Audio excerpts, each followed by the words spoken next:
Welcome, everyone, to our discussion tonight with some very amazing people.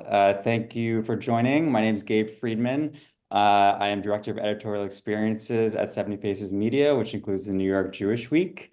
And if you are here for the conversation of David Denby's new book, Eminent Jews, let me get the right title, Bernstein, Brooks, Frieden, Mailer, you're in the right place. Thank you to Congregation Rodeph Sholom for partnering with us on this event. Just a really quick note on the logistics. Will be about an hour long, and the last 10, 15 minutes or so, depending on how the session goes, we will leave for audience questions. So we won't see you, but you should feel free to put all your questions and comments in the Q&A section. There's like a chat box on your right. You should all see that.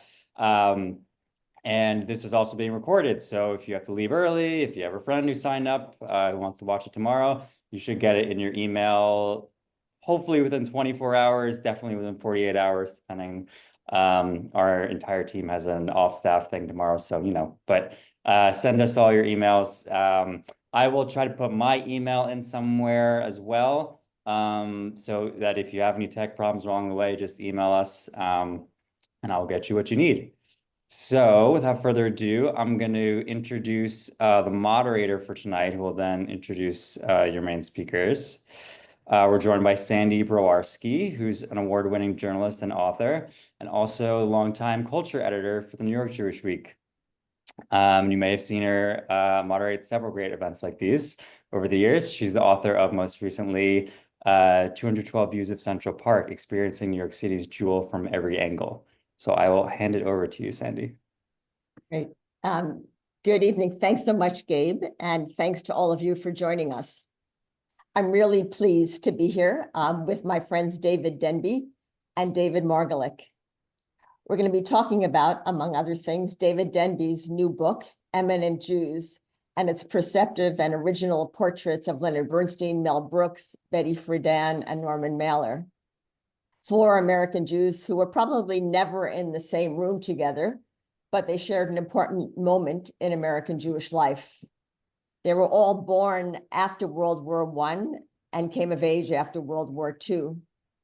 All proud Americans and proud Jews, they became some of the most influential artists of the 20th century in music, literature, humor, and also feminism. They savored their freedom. They were all ambitious, bold, unafraid, imaginative, even visionary, with large personalities and a certain exuberance to their being.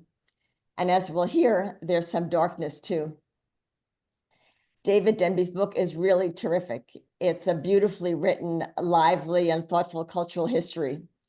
We asked David Margolick to join us as she shares an interest in arts and culture, and he has a book coming out in the fall on another eminent Jew, the humorist Sid Caesar.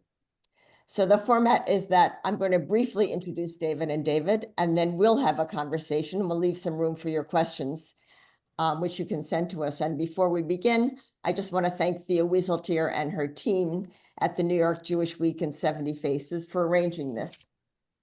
So briefly, they have long, distinguished bios, but I will be brief. David Denby was a film critic for New York Magazine and The New Yorker, where he's now a staff writer. He's the best-selling author of great books in which he went back to college and reread the Western classics and lit up a prequel to great books in which he embedded in 10th grade English classes at 3 public high schools. Also American Sucker, Snark, and others. His newest book is Eminent Jews, and his essays have appeared in the New Republic and the Atlantic. He joins us from his home on the Upper West Side, where I think most of his subjects have lived. David Margolick is a former longtime legal affairs writer and columnist for the New York Times. Following that, he was a contributing editor at Vanity Fair, where he wrote really memorable profiles. He's the author of many books, including Beyond Glory, Joe Louis versus Max Schmeling, Strange Fruit, the biography of a song, and The Promise and the Dream, the untold story of Martin Luther King Jr. and Robert F. Kennedy. His latest book, When Caesar Was King, How Sid Caesar Reinvented American Comedy, it's a great title, will be published in November. He's also completing the volume on Jonas Salk for the Jewish Lives series published by Yale. And he's joining us from his home, also on the Upper West Side. So welcome to both of you. Nice to see you here. Thank you. So Thank you. These four giants, they were highly talented in really different fields. David, you linked them together really beautifully. I wonder if you could just explain to us the thread of connection between these four people. Well, my thought was I had written about Mailer and Bernstein in the past in the New Yorker, but my thought was how do Jews behave for better or worse? I'm not pulling any punches here. Better or worse when they had the kind of freedom that they had never had before anywhere, as far as I can tell. I mean, in America, they did not live on sufferance. Now, George Washington wrote that moving letter to the Newport congregation in 1794 and said, in effect, you belong here. You sit under your fig tree and you're protected like everyone else. And of course, it's a bumpy road, certainly, and a lot of anti-Semitism. But after the war, it declined, in part because of Jewish organizations, in part because of the horror of the Holocaust, in part because it was possible to admit publicly, which Jews had been loath to do in the past, that as a community they were doing well. Except for Simon Kuznets, the Nobel-winning economist, there was very little notice of how much higher Jewish median income was than other groups. But everyone knew it. And so there was, a powerful intellectual community in New York, the New York intellectuals, who were mainly working class boys from the outer boroughs, who became tastemakers for a while. It doesn't exist anymore. But anyway, all those things were happening. And it seemed to me it gave these four, finally there were new media after the war, right? Television, my God, and the long playing record, and mass market paperbacks. That certainly helped Betty. The book tour, the media exposure of what they wanted to do expanded enormously. So I said, let's see what these people are like, and when they screw up or when they behave terribly, I want to put that in there also. I mean, they, as you said, they were fearless, and certainly egotistical, but also in their way generous. And in each of them, even in Mel Brooks, there's a kind of teacherly, even prophetic side. Well, that takes some explaining in the case of Mel Brooks, but that was the frame. Thanks. I want to come back and talk about, how Jewish they were and how they viewed their Judaism. But first, I want to pull in David Margolick, and I know you had some general impressions about the book, and it'd be great if you would share that with us. Well, this is kind of a mini review, very short, but just a few thoughts that I had on David's book, which I'll read very quickly because I don't want to eat into his time. With this book, to paraphrase the old Wheaties box, and thereby to date myself, David Denby is heroic 4 different ways. First, as a secular Jewish writer examining the lives of 4 secular Jews through a Jewish prism, he is venturing into one of the great Jewish taboos, which is anything smacking of Jewish particularity, exceptionalism, and accomplishment. For a Jew to write about this is a hazardous undertaking. For such writers, me included, including when we're on particularly when we're on the payroll of others, the inquiry into a person's Jewishness begins and ends with the sentence with which David starts his section on Betty Friedan. Betty Friedan was not religiously observant or much interested in Jewish doctrine or ritual, close quote. To go beyond a statement like that is variously, for a Jewish writer, is variously seen as irrelevant, anachronistic, immodest, embarrassing, primitive, parochial, chauvinistic, or even dangerous. But go beyond it, David does, not just with Betty, but with Lenny and Norman and Mel. Secondly, how is he heroic? By choosing to analyze 4 people rather than just one, he is essentially writing 4 books while only getting paid for one. It's, it's something no sane writer, me included, would ever voluntarily do. Third, he attempts to define a 4th or 5th branch of Judaism, the secular Jew, one who is simultaneously, a group that's simultaneously larger, more important, more elusive, and more evanescent than all of the others, Orthodox, conservative, and Reform. What is it, he asks, that ties these people together? And that's a question that I've struggled with in my own book. And what, as I said, what makes Caesar and his comedy Jewish? And one preliminary conclusion that I have is that it's an obsession with food, because so many of the sketches are all about food.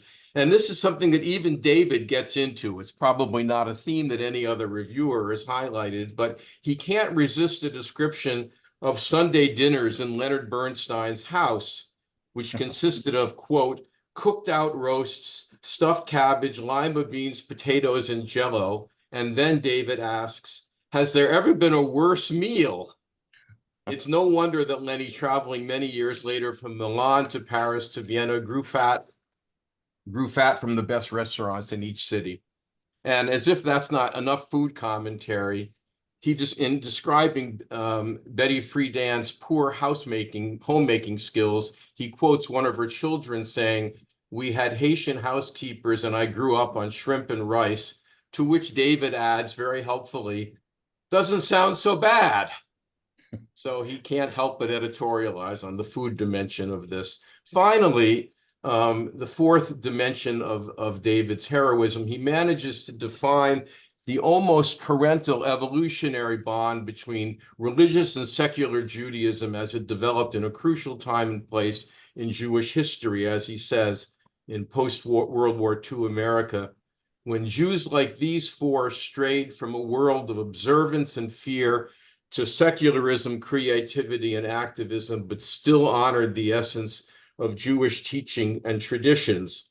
And he writes that he describes their Jewish ethical ardency, the desire to make life better, got mixed into the bursting energy and claims of liberation. The combination of asserted freedom and ethical purpose ties them together as examples of a new kind of American Jew. And I just wanted to add that it continues to tie many of their children, including, I like to think, me, together. We're no longer a new kind of Jew, and for many reasons, we're endangered. David's book, to me, is a love letter to Jewishness at a time when we Jews sorely need one. I felt better and prouder and less lonely for having read it. Wow. End Can of I open review. on Broadway with this? I mean, you know any producers? Thanks. Well, that was fantastic, and I'm extraordinarily grateful. Shall I say, Sandee, how they were Jewish? I mean, or not, very briefly. Sure. I'm curious. I love your sense of Jewish identity as being really wide and there being room for everybody.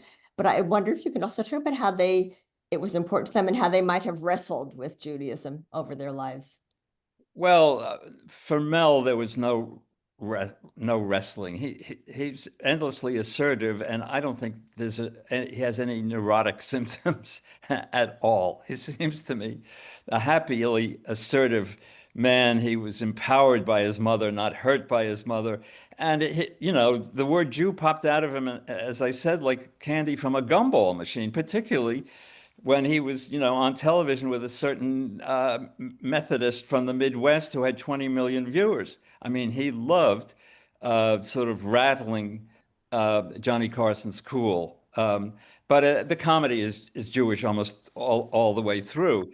Lenny grew up in a very Jewish environment in suburban Boston, and his first musical experience that really shook him was at the synagogue when it was very ambitious musically, and he understood what counterpoint meant, that you had different voices coming together, and it killed him. I mean, he never recovered from that, and he was grateful for those experiences the rest of his life. and he wrote a Kaddish symphony, Symphony Number 3, which has some very good music in it, and a rather bumptious narrator who assaults God.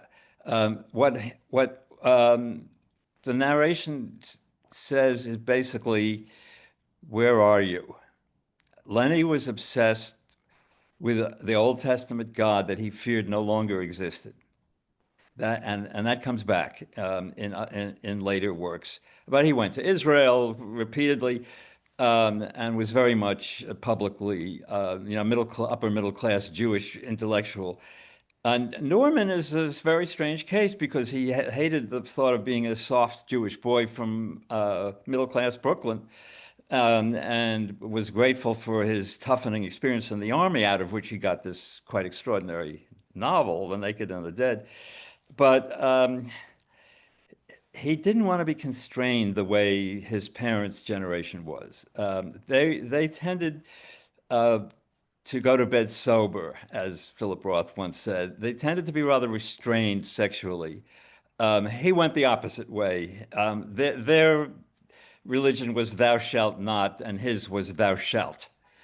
He felt if he had something coming from the depths, an impulse, it had to be authentic. You couldn't ignore it, and you couldn't go on the couch in his ethos and try to figure out what was the infantile experience that produced neurosis 30 years later. And in other words, he rejected psychoanalysis. If you had something from the depths, an impulse, you acted it out. Otherwise, you were ashamed. I mean, it was a kind of radical notion of, like an ancient Greek in the Iliad, of bravery and shame as the two poles. It wasn't always moral. And he did some terrible things, and when he was young and drinking a lot, he would butt heads with other people. He wanted to outrage the New York Jewish intellectuals that he was part of when he was young. So, I mean, with Betty, I ask myself, you have to be very careful when you talk about, Jewish traits, right? I mean, I try to tie it to very specific idiosyncratic personality traits. Betty's truculence. I think it was something more than being a plain girl from Peoria and not getting into the sorority, which made a big deal to her. I mean, it was something more than that. And very briefly, Jews were in a double bind almost everywhere. They were God's chosen people, and yet they were powerless. All right, in the United States, they're no longer powerless. But there is a kind of insistence, which I would call a Jewish character, an impatience. A story should have a point. A joke should have a good punchline. And that was very much part of her temperament, was impatience with something that wasn't right to the point. And of course, it mixed in with a great deal of egotism, and she wound up alienating half the young women who worked with her. But so there's that element in her. So you talk about Mailer having a soulfulness about him. Yes. I think you used the same word about Lenny. What do you mean? And what did the others also have that kind of soulful quality? Well, Mailer very much wanted to confront every emotion and enlarge it. And despite his reputation as being a brawler, if you read his letters, they're extraordinarily generous, and sometimes to complete strangers. I mean, he had an extraordinary correspondence with Diana Trilling, who was a rather haughty individual, married to Lionel Trilling, a writer herself. He was not at all afraid of tender feeling, and the soulfulness, by the way, is there in his children when you meet them. They got it from their dad. Bernstein, of course, his notion of music was that it liberated your soul. It created your soul. That you didn't know who you were until you really experienced music, and that's what he was trying to, always with his super aggressive and I think actually quite beautiful conducting mannerisms, which caused a great deal of anger in New York in the 40s and 50s, particularly among German Jews who were practicing classical music criticism. They thought it was cheap. It was Broadway. No, it wasn't. It was very explicitly getting exactly what he wanted, and audiences loved it, and orchestras loved it too, because he wasn't just standing there with his eyes closed like Von Karajan and beating time. He was there with them. And the point was, particularly in his conversations with children and all of his television shows, the young people's concerts, was you don't know who you are until you have really felt you will be created by what you feel about music. That there's a kind of crazy joy in romantic music as well as grief, and that's why Mahler was, who goes to extremes, was so central to him. So, I mean, is that Jewish? Well, as he explained it, it was. I mean, and he wrote very eloquently and broadcast very eloquently about Mahler as a Jew and how that fed into these incredible symphonies.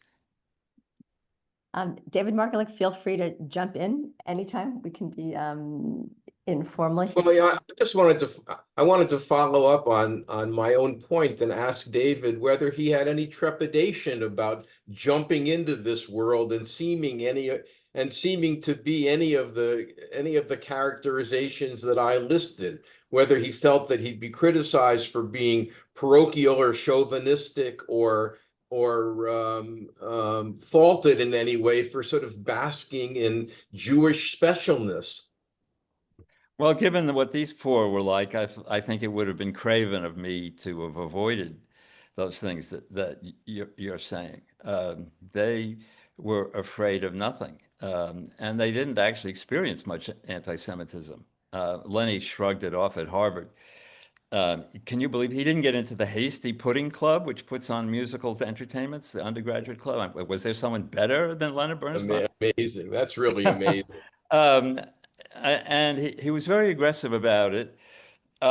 He took the New York Philharmonic to Berlin in 1960, and he was conducting and playing the Beethoven First Piano Concerto. But before the concert started, it was a student audience, college students in Berlin. He spoke to them in Hebrew. And and they were initially very puzzled, and then they got it, and they started applauding. So, I mean, he was out there. I mean, he was, he took the Israel Philharmonic to Vienna and Berlin. We're here. We survived. Recognize that we have genius, even playing your music. And not only playing your music, we're going to play it better than you did. Well, and sort of force feeding it to them. I mean, they weren't really enthusiastic about playing Mahler in Vienna, and he sort of had to instruct them in that. He taught them. He was a teacher always in those young people's concerts, on the podium. A lot of the very explicit movement, cueing every solo and sort of was a kind of teaching. In bed, he wouldn't stop lecturing people. And he had to teach the Vienna Philharmonic, where Mahler had been music director of the Philharmonic and the State Opera, 1897 to 1907. He had to teach them how to play their own music because Mahler was banned during the war. As a Jew, he converted to become head of the opera, but because it was a state function. But everyone knew he was Jewish. He would encounter. They played some of the earlier symphonies without problem, but the later tangled, like 5, 6, 7, 9, they were very hesitant. And he heard from the ranks, within the ranks, Scheiss music, crap music. Crap music was Jewish music. That's what they meant. And he taught them, and they became master of it. And they play it now, better than anybody. And that what part of his mission, I think, was to bring Mahler into the center of the classical tradition, but and always with that notion of creating selves among the listeners.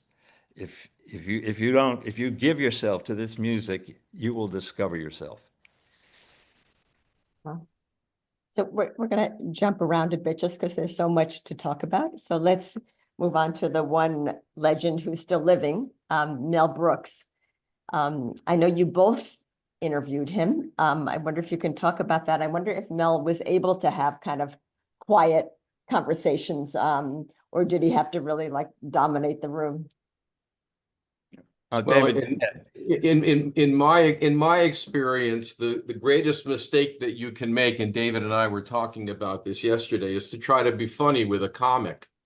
You know, I mean, that's your first impulse, to crack jokes with him and make him laugh and to be in his league. And I quickly realized that wasn't the way that he's, you know, he's a serious guy. And we were talking about one of the formative influences in his life. Sid Caesar discovered him, you know, and so he was very thoughtful.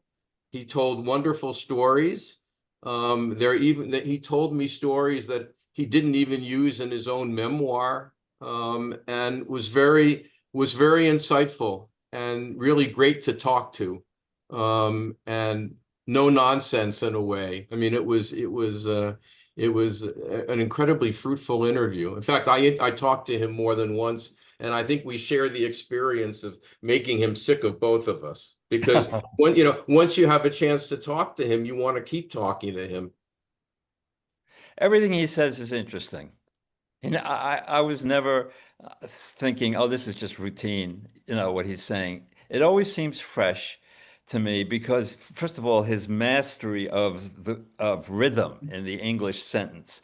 I mean, maybe all comics have this mastery, but Mel, first, he's very concise. So I said, why is it that you're so great at saying something in the fewest possible words? He says, it's a very simple answer, that, you're in the Catskills and you're 15 or 16 years old, and they said, you kid, get out there, you have 3 minutes.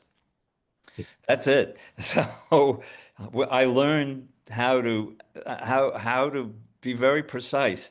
But he also insisted that it was a terrible mistake for a comic, a sign of amateurism, if they rushed to the punchline. He listened very carefully on the radio to like Eddie Cantor in the 30s, who would go off the beat. I mean, it would delay the punch, or there was, and he said the amateurs just rush to the end. So you have to. It's a musical notion of what comedy is. I mean, great comedy is, I think, one form or another of music. And one thing that I'm sure David has written about is their fascination with double, foreign language gibberish. Double talk, yeah, Double right. talk. They all did it, and after the war, in particular, I think. And I mean, Sid Caesar, correct me if I'm getting this wrong, grew up speaking only English, but he was in his father's, was it a cafe? And the truck drivers Yeah, would come in, and luncheonette, yeah. they were Italians, they were, Poles, and he picked up the music of the language without understanding a word of it. And he could do that, just on demand, even many years later when he was no longer, And yeah, even in Russian and Arabic, I mean, it wasn't amazing. limited to the ethnicities of the people in the restaurant. He said that, you Yeah. could listen to a language for half an hour and pick it up. Yeah, and I mean, Alfred Kazin, the great literary critic, wrote in 1966 that the highbrow Jewish writers, at that time, Bellow and Mailer and Philip Roth, that their a command of voice did not come from some academic tradition. Um, it came out of entertainment. It came out of vaudeville and radio and so on. So I mean, that gibberish ceased being gibberish. I mean, it was a music that affected the way people wrote. Doing some very complicated things 20 years. One of the interesting things, though, is that Sid Caesar never did double talk in Yiddish or Hebrew, the two languages that he Oh, did speak some. only other Were languages. not languages that he ever used in his act, and it was because it was an issue of great sensitivity after the war, and the Jewish accent sort of disappeared from American comedy for a time until people like Myron Cohen and Jackie Mason reintroduced it.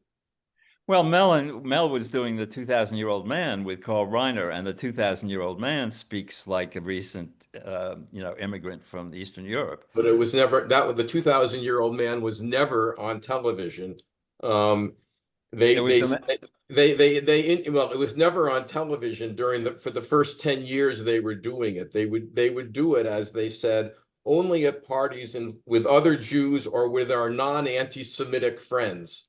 Yes, Reiner was afraid after the war that the whole thing could be considered anti-Semitic, but until Steve Allen, who was a formidable comic in his own right, who had a nightly talk show, said, "You're going to the studio. Right. I'm going to pay for it." It took a Gentile to encourage them to do it Yeah, publicly, right. which is And not surprising. the first album, as I remember, it was a long playing record, and it was only like 12 or 15 minutes of it was the 2,000-Year-Old Man. But that was the thing; it was played on FM radio over and over again.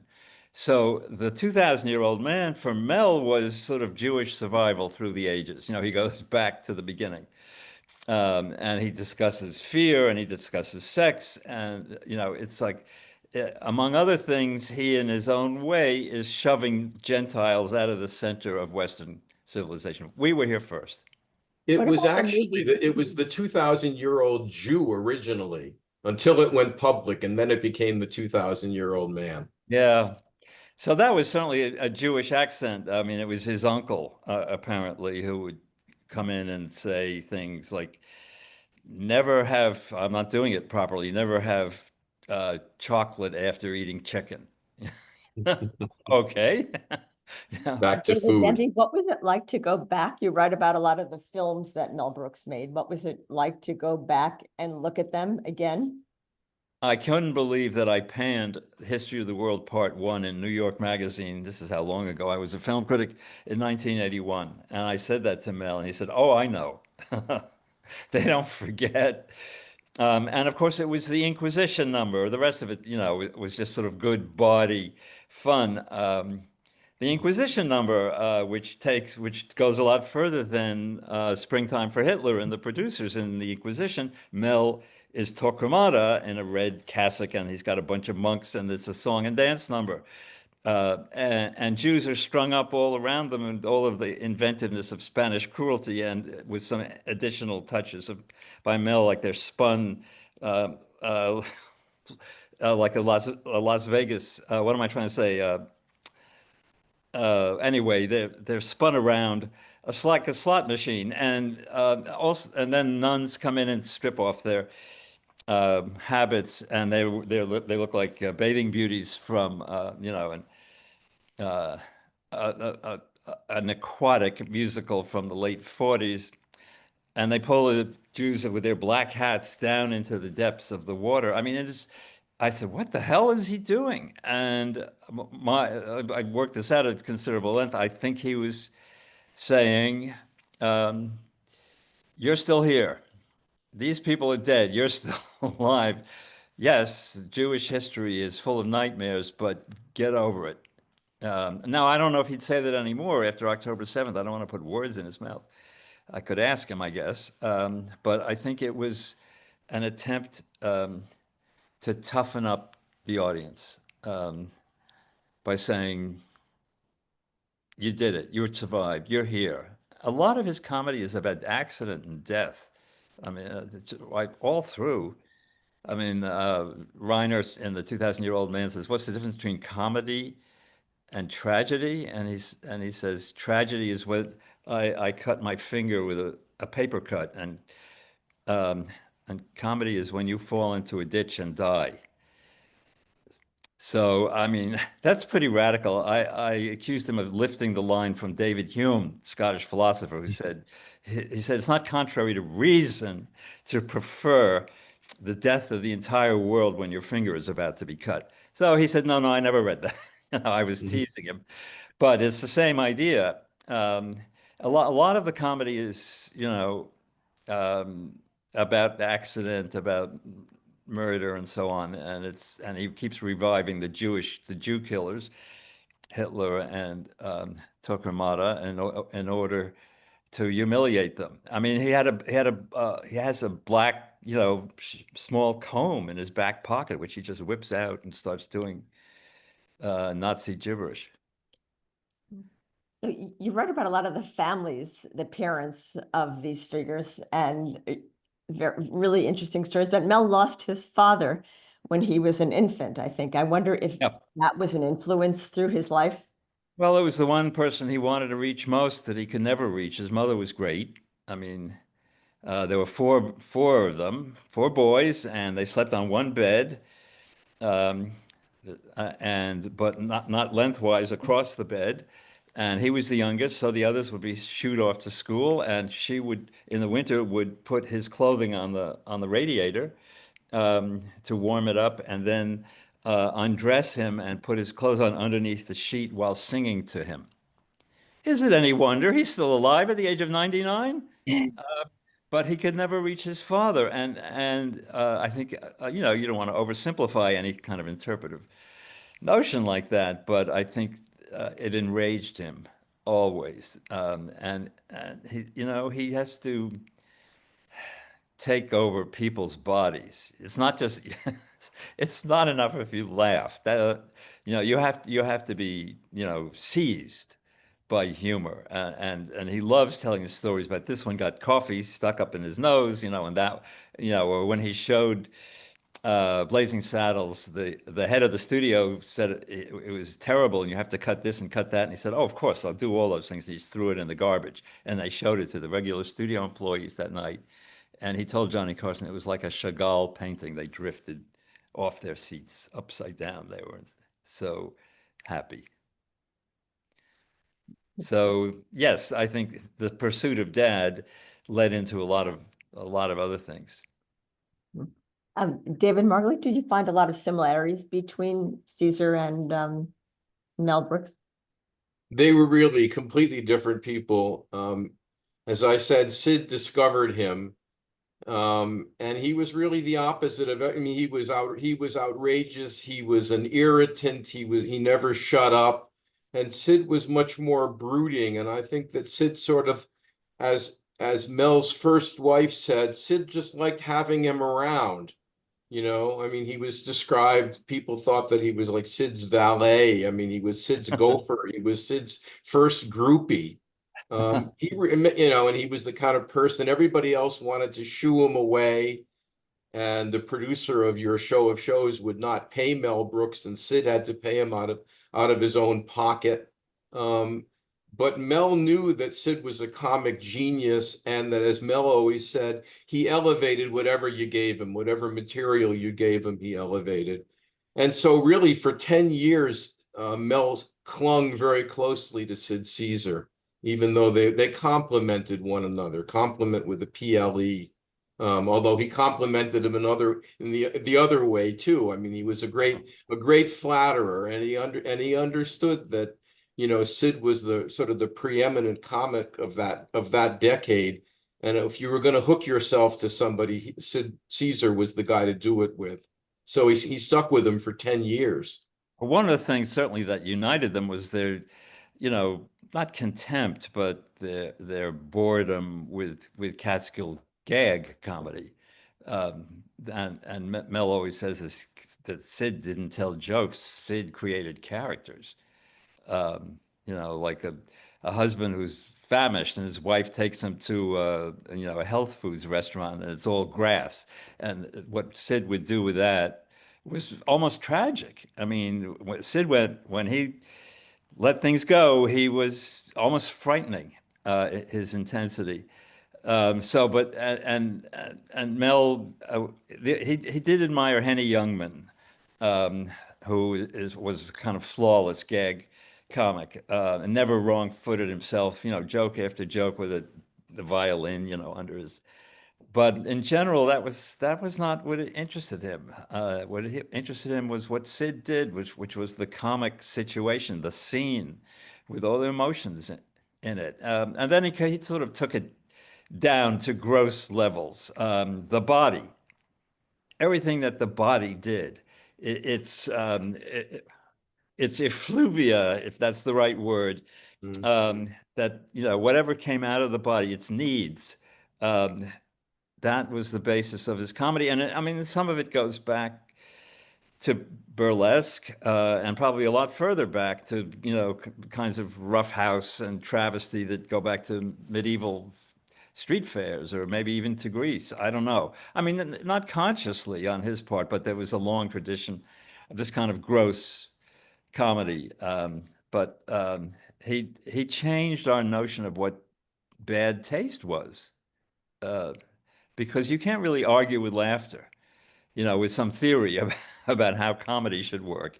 If you're laughing, it's working and something is being revealed.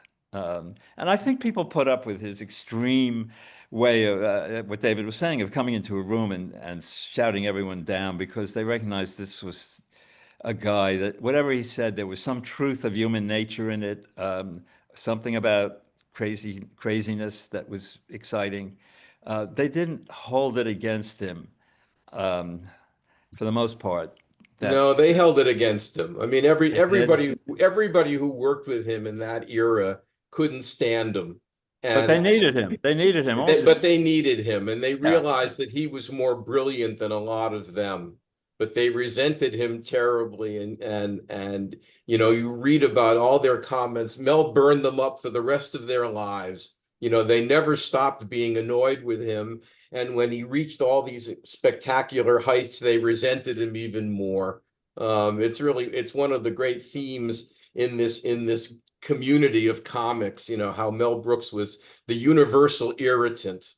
But having said that, I think that there'll never be a Mel Brooks film that suddenly emerges in later years, some undiscovered film, in the way that somebody can a novel might come out, an unpublished novel of Norman Mailer's or somebody like that. But I think the largest body of Mel Brooks comedy that's undiscovered is On Your Show of Shows. You can't trace Mel's influence in yeah, individual sketches because it was all written communally. But the German professor that Sid played, which was the yeah, forerunner of the 2,000-year-old man, that was all Mel's work. I You want yeah. to know, shift from all the humor questions that he to, was asked.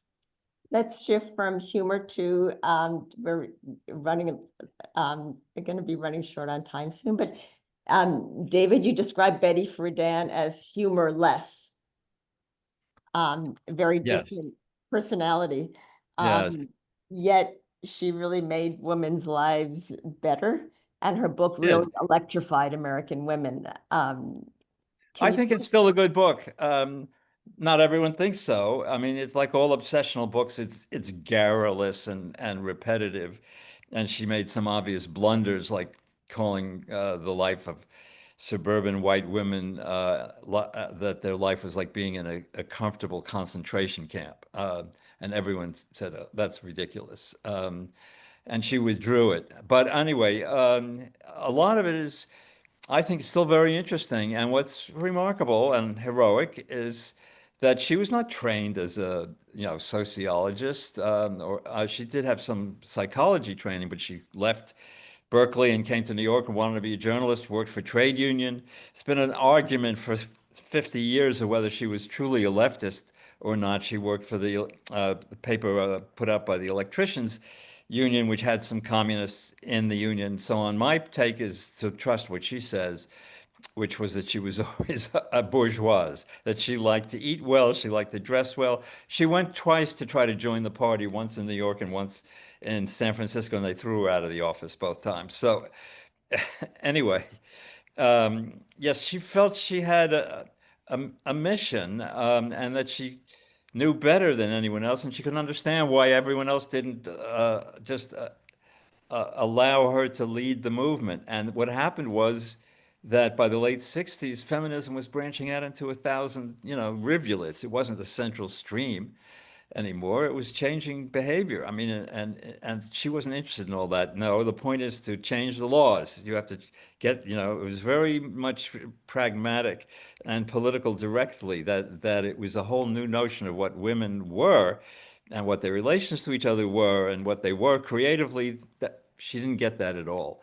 And she resented like hell Gloria Steinem and Bella Abzug, who were more attractive personalities, both coming out of Eastern European families. Gloria Steinem was very shrewd, and still is, about manipulating her her media image, because she was extremely beautiful, which helped.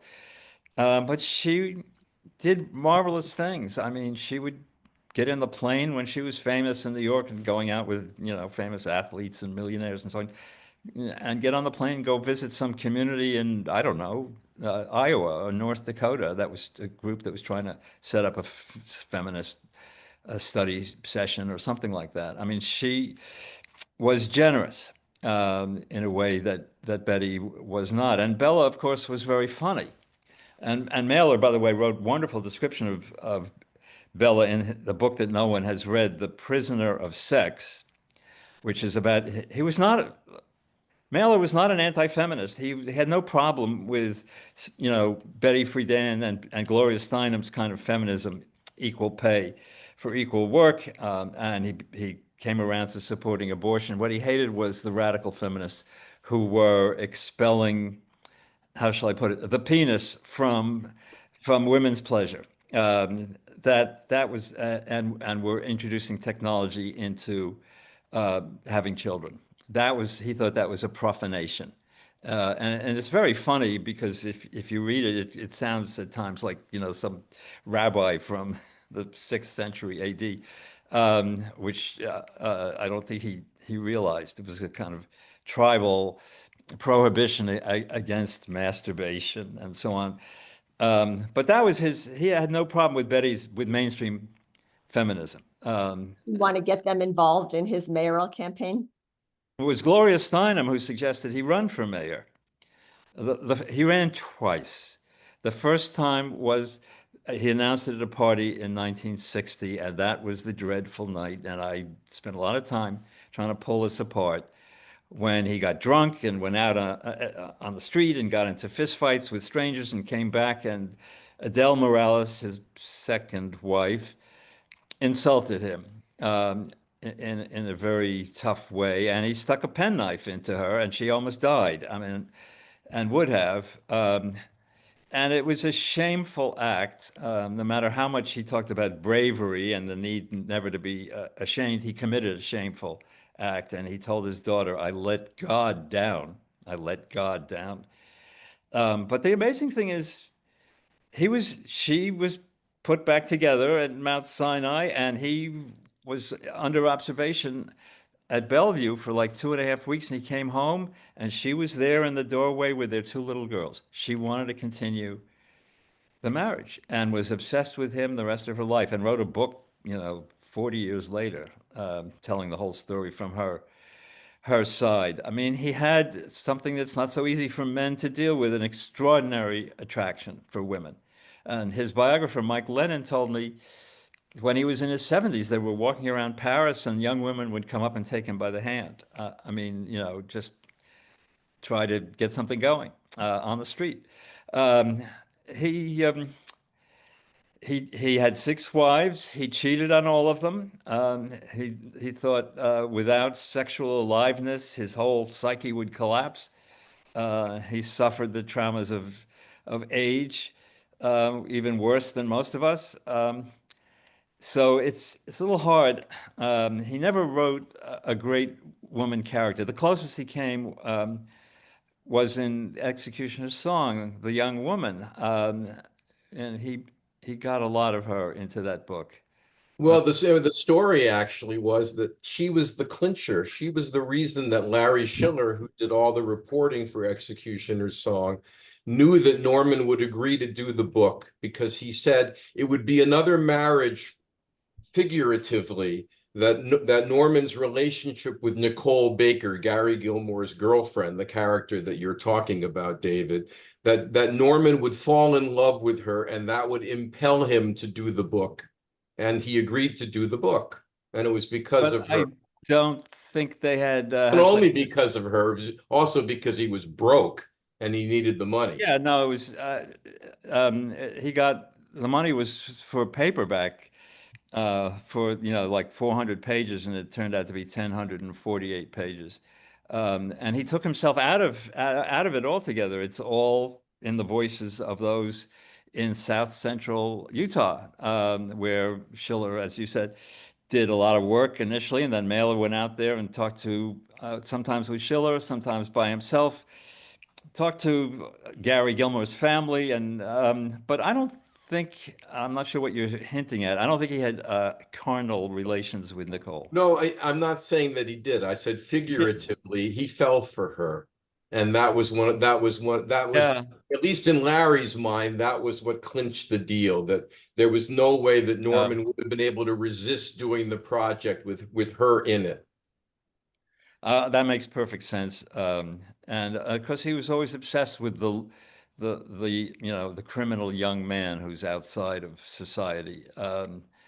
And he wrote very well about Lee Harvey Oswald, and he got very heavily involved with Jack Henry Abbott, who, like Gilmore, came out of prison after being there most of his life and immediately killed someone. And he was so loyal to Gilmore, to Abbott, that he continued writing him when Abbott was in prison. And then it took a very strange turn because he wanted to get him off Marxism and Marxism-Leninism, so he got him interested in the Talmud. And yes, and was sending him, 26 volumes, right, Sandy, of the whole thing. Was sending him, and Abbott, who was an arrogant, crazy man, just read a lot of this, studied Jewish history, and was boasting to everyone that he was, more of a Jew than any of his friends in New York. Eventually, he married a woman who had a PhD from Columbia. She's still around, and he may or may not have converted in prison. He thought maybe it would help him with parole boards. I think he overestimated the influence of Jews on Midwestern parole boards. But anyway, it didn't work, and he wound up hanging himself in his cell. And the note that he left, which must have been something, has never been disclosed. But so that was Mailer's obsession with violent young man, that his most scandalous text is called The White Negro, and it's about how, it was 1957, I think, young black men learn to live with danger because they're always afraid of the police and so on. And they develop a kind of cool and a kind of indifference to danger, which he thought was entirely admirable. And it even goes so far as to praise two young men who kill someone in a Harlem store. And that was directed at Jews because the Jews owned the stores in Harlem when the period he was talking about. And I resent that because some of those tough old birds, had a baseball bat under the counter or even a gun. I mean, and were probably not as passive as he makes them out to be. That's a whole complicated story. So let's just make sure that we have a little bit of time to put Lenny Bernstein back in the spotlight. And I wanted to, David, your writing is so beautiful on the page that I wanted to have you read something so that people could get a sense of the prose in the book. And there's that really nice section about him in Israel. Yeah, he kept going to Israel. He And his was real with the love of Army Israel. during the War of Independence, often very close. Oh, yes, here it is. Okay, in 1947, the Palestine Orchestra, which later became the Israel Philharmonic, asked him to become music director. He considered the offer, refused, then accepted it in 1948 after the Boston Symphony chose Charles Munch as its new leader. Then he pulled out again, despite all these flirtations and much love on both sides. He never became music director of the Israel Philharmonic, but one can say that a good part of his soul always lived in Israel. He was there in September 1948 during the War of Independence, running around the country with the musicians, giving concert after concert, 40 concerts in 60 days, he claimed, some of them in danger zones with the sounds of artillery breaking through the music. My last trip up through Galilee, almost on the heels of the victorious Israeli army, he wrote his parents. 2 decades later, in the wake of the Six-Day War of 1967, he drove into Jerusalem in an open car, as if he had conquered the Arab armies himself, singing Jewish and Arabic songs, joking with wounded Israeli army vets. One of them, born in America, gleefully jumped out of his wheelchair, at least for a moment, to greet Bernstein. Lenny conducted Mahler's gigantic Symphony No. 2, the Resurrection Symphony, which is the symphony that Brad Cooper, the performance of which in Ely Cathedral England that Brad Cooper recreates in Maestro. And that, by the way, is the real London Symphony there that Brad is conducting. Anyway, he conducted it on Mount Scopus, which was part of the newly unified city of Jerusalem. For Israelis, he had become a kind of messenger, bringing the news of endurance, reconnecting Jews with old emotions, or introducing them to emotions they didn't know they had. He did it for himself, too, not just to assert over and over his Jewish identity, but to feel the music in ways that were new for him. Conducting the Resurrection Symphony was always an exalting experience, but in Israel, he was able to conduct it outdoors. A year later, in 1968, when he brought the New York Philharmonic to Israel, they played at a Roman amphitheater in Caesarea. Was this longing for open air just restlessness, or was it Lenny's way of adapting to the informal arrangements of a new country?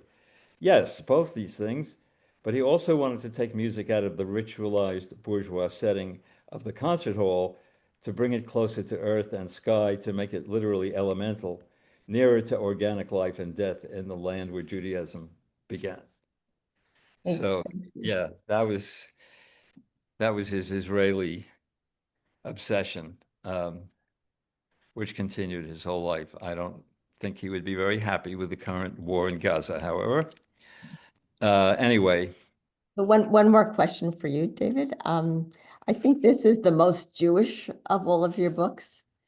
And I wonder if the writing of this, in a sense, made you, more Jewish, whatever that means, or feel more strongly about your Jewish identity, or in some sense more Jewishly identified.